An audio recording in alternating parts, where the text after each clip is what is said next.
Unti-unti na ngang tuminti ang epekto ng panggagayuma ni Raul kay Elmer. Hindi na sila mapaghiwalay at halos doon na rin tumira si Elmer sa tinutuluyang bahay ni Raul. Hanggang sa...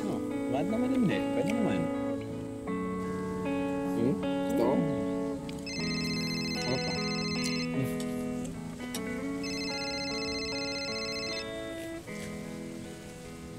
Bakit na naman ba?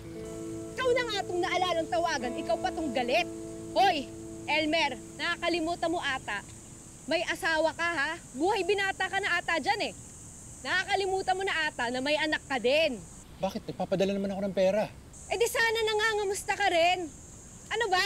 Ano ang pinagagawa mo dyan? Baka may iba ka ng pinagkakabalan? Tawag ako ng tawag sa'yo, hindi mo lang sinasagot. Ano mong hirap sa'yo? Kaya ayaw ko tang kausapin. Kasi tuwing kinakausap kita, lagi ka na lang nagbubunga nga. Lumabas din ang totoo. Pwes sige, kung nawawalan ka na ng gana sa akin, maghiwalay na tayo! Sino tinakot mo? Di hiwalay kung hiwalay.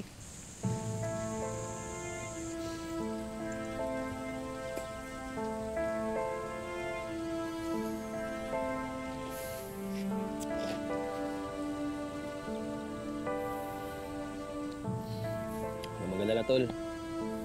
Dito lang ako.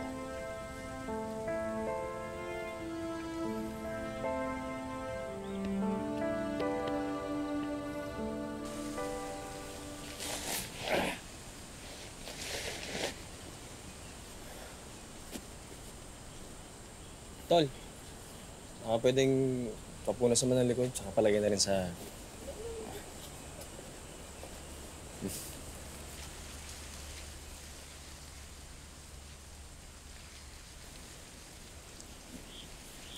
Hindi ka na ba nandidiri sa akin? Hindi. Nakakonsensya kasi ako sa nangyari sa inyo ng asawa mo eh. Bumalik ka na kaya sa kanya? Ayoko na bumalik doon. Hindi ko kayang mahiwalay sa'yo.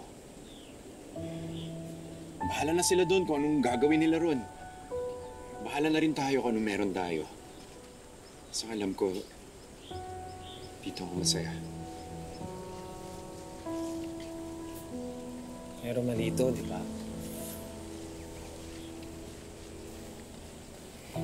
Alam mo, Elmer, umuwi ka na kaya sa inyo.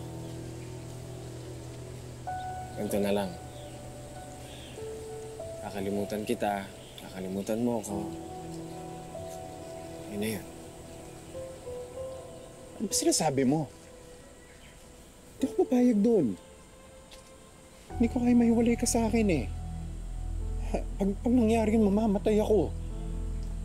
Ano mo gawin yun sa akin?